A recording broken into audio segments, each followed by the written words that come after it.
Everyone, in this video we're going to be looking at task 2 for junior visual art. So the first thing we're going to do is have a look at the task sheet, which is this one here. You can find this task sheet in the class newsfeed on Compass.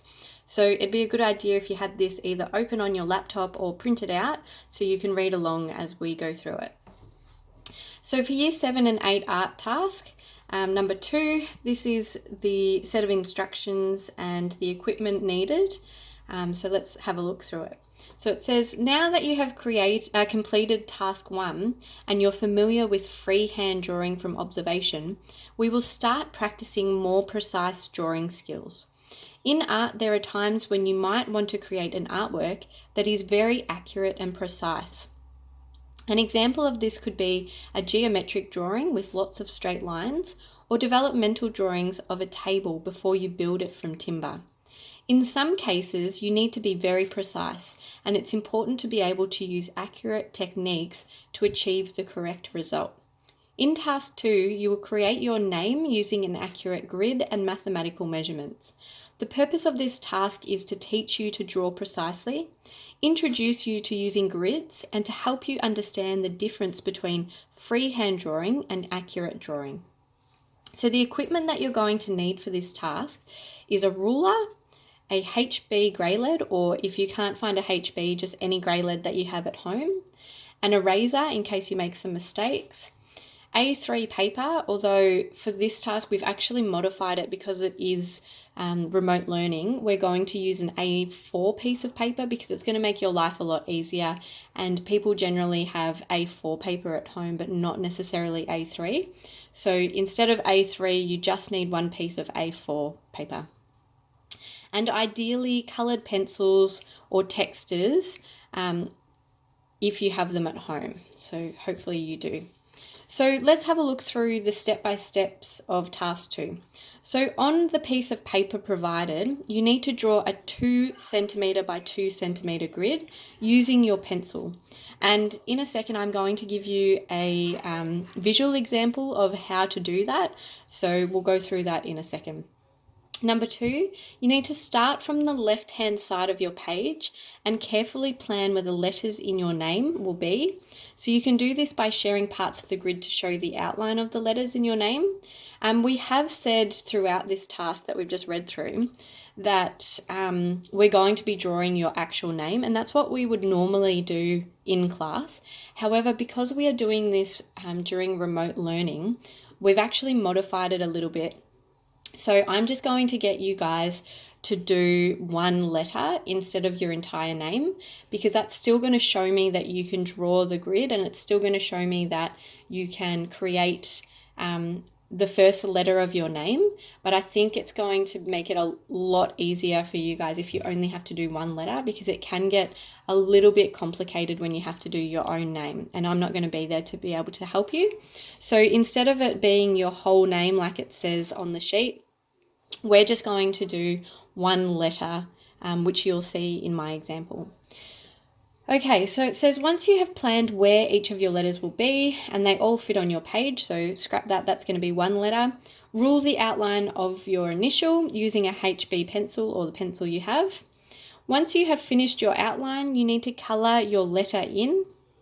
And finally, you after adding colour, you need to use a fine liner to go over the outline of your letter. Now, if you don't have a fine liner specifically at home, you could use a black pen, you could use a black texter, or you could use a black pencil. If you sharpen it so it's nice and sharp, you'll be able to use that to create crisp lines or outlines to make your letter stand out. It says, remember, try not to press too hard when using your HB pencil, because if you make any mistakes, it will be easier to rub out soft lines. So this is one of those tasks where you probably will make some mistakes because it is using accurate drawing. So just keep that in mind. Don't press too hard when you are drawing, and have an eraser near you if you can find one in your house. Okay, so now what we're going to do is I'm just going to take you through the step-by-step examples of how to do this task. So the very first thing that you're going to do is you're going to find an A A4 piece of paper around your house, and you're going to find a ruler. You also need a grey lead and an eraser. You're going to put your ruler up against your A4 piece of paper, and you're going to put this first line right on the corner of your page. Now, like we said on the task sheet, you are creating a 2 centimeter by 2 centimeter grid, which means that you need to put a line at every 2 centimeters. So one at 2, 4, 6, 8, 10, 12, 14, 16, 18, 20, 22, 24, 26, and 28. The next thing that you need to do is you need to move your ruler down to the bottom of the page, and you need to once again put this first line in the corner, line it up properly, and then you need to put a line every 2 centimeters just like you did at the top. So 2, 4, 6, 8, 10, 12, 14, 16, 18, 20, 22, 24, 26, 28. Now, once you've done your lines up the top and down the bottom, you can then use your ruler to line up those lines. And once they have lined up, you can then rule those lines down. Okay, because you know that you've just measured them out. So they'll be nice and straight, as you can see. So you will do that the entire way across. And then what you're going to do is you're going to turn your page and you're going to do the exact same thing, but for the other side. So you're going to make sure that this first line goes in the corner. You're going to go 2, 4, 6, 8, 10, 12, 14, 16, 18, 20. Then you're going to move your page down and do the exact same thing down the bottom. You'll line those dots up again. And finally, you will create a grid that looks like this. Okay, so this is one that I've prepared earlier. So as you can see, this grid is 2 centimeters by 2 centimeters. Okay, and the way we did that, like you just saw before, was measuring the top, putting a line every 2 centimeters, measuring the bottom, putting a line every 2 centimeters, lining those up and ruling them, and then doing the same to this side. Okay, so that's the first step that we want to achieve. We want to make sure that we have our grid here. Now, the next thing that we need to do is we need to draw our initial. So if your name is, say, Tim, your first initial is going to be T. Now, we're not drawing our entire name in this case, like I said before, we're just doing one letter. So the first letter of your first name is the letter that you're going to do. So I've got this grid here, which I will also have ready for you as a resource in the class newsfeed on Compass. And this grid helps show you how many squares down and how many squares across your letters are. Okay, so we might start off, or we might do the example of M because it's a bit of a trickier one than, say, an I or a T. So you're going to either have this printed off if you can, or you can just have it up on your screen to use as an example.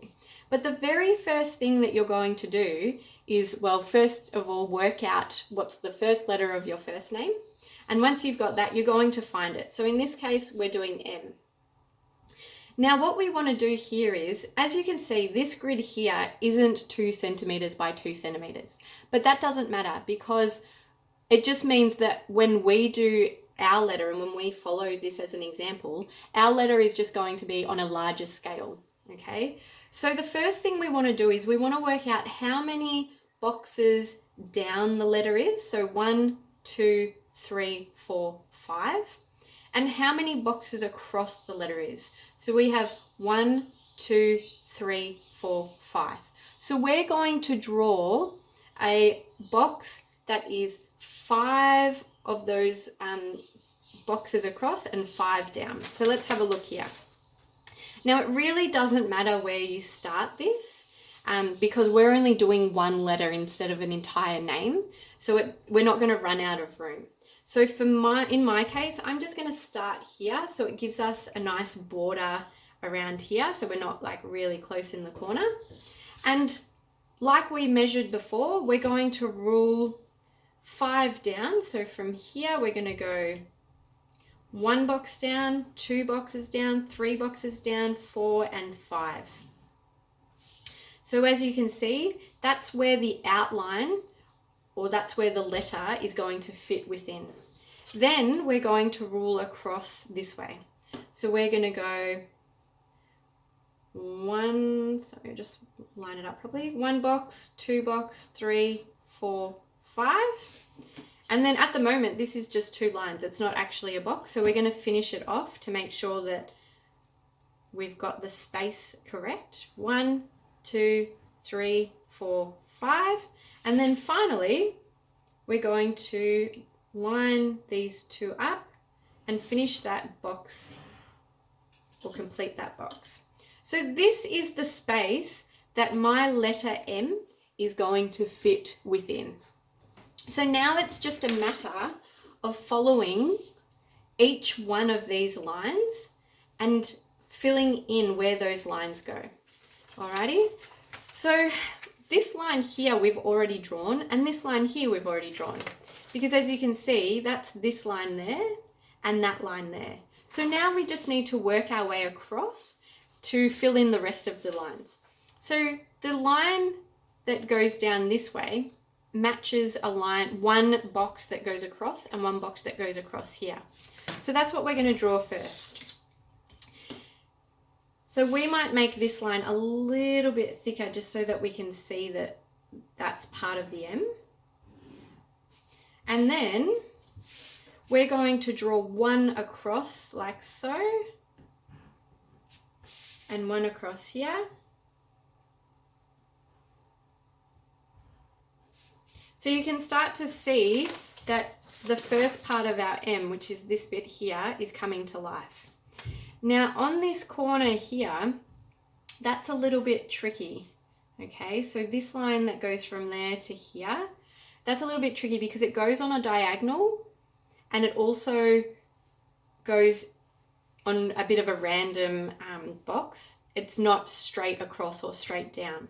So that makes it a little bit trickier. So what we might do is we might start from this one and start filling these lines in, and then the top lines will make a bit more sense. Okay, so the next thing that we're going to do, because we've drawn this line down, is we're going to draw that line from there up. So this line goes 1 box, 2 box and a half up. So we're going to draw that on here. So if you can see, we were in this corner and we're going to draw 1, 2, and then we're going to draw to the half here. So that's the line that we're going to do now. Okay, so we've drawn this line here as part of the M down the bottom here. Now this line here, as you can see, lines up to this one here, but there's a gap in between. So what we might do is, because we've drawn this one already, we might draw this line next. So that one's drawn, we'll leave this one blank and then we'll draw one here.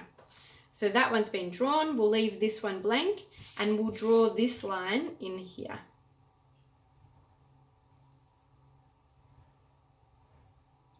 So that line is this line here, and as you can see, this corner here matches up with this corner here, which we've already drawn.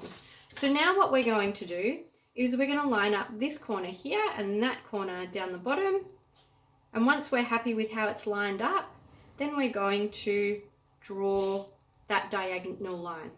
So as you can see, we've now created this bit here. Okay, so now we need to work on the other side. So on the other side, as you can see, it's probably easier for us to start with this corner and work our way in, just like we did on this side. Okay, so on this corner here, just like in the example, we're going to draw a line that's 1 box across. So we'll do that now. So that's 1 box across here.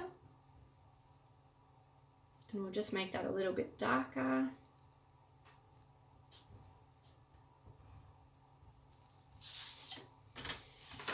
So we've drawn this bit here. Now we're going to go up 2.5 like we did on this side here. So 1, 2.5.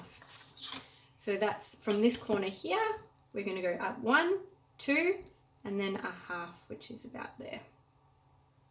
So once you're happy with how it's lined up, you can then rule the line. Okay, and that makes life a lot easier because once you've got this line here, it's just a matter, like we did on the other side, of lining that corner up with the corner that we've already got here. And once you're happy with that, you can draw that line. So this is already starting to look like an M, okay, because we've already got this bottom here, the bottom bit here that's starting to form. So now we just need to work on this top bit here. So the easiest way to do that is to look at the horizontal lines first, because they aren't cutting through any of the other diagonal lines or any of the other boxes. Okay, so we've already drawn this one here. Let's draw this one here next. So we'll go up to the top, and that's just 1 box across. So we can do that now.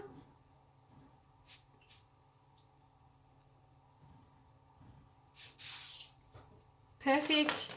Now we need to work out where this line is. So we could count down to those, but if you'll notice, it's actually closer to the bottom than it is to the top. So it's probably going to make our lives a bit easier if we count from the bottom. So this is 3 boxes in, as you can see, and it's 2 boxes up. So if we count 3 boxes in, 1, 2, 3, and 2 boxes up, we know that this bit here is part of this box here. And as you can see, it's a little bit lower than the center. So what we're going to do is we're going to find the center, and we're just going to put our dot a little bit lower. And then it's just a matter of lining that dot up with the corner and then doing it on the other side. And as you can see, we've created the letter M. So that's what you guys are going to do. Now, if you have, say if your name starts with the letter T, then that's the letter that you're going to choose. So you need to work out what your name is, what's the first letter of your name, and that's the letter that you're going to find on this sheet and that you're going to create in your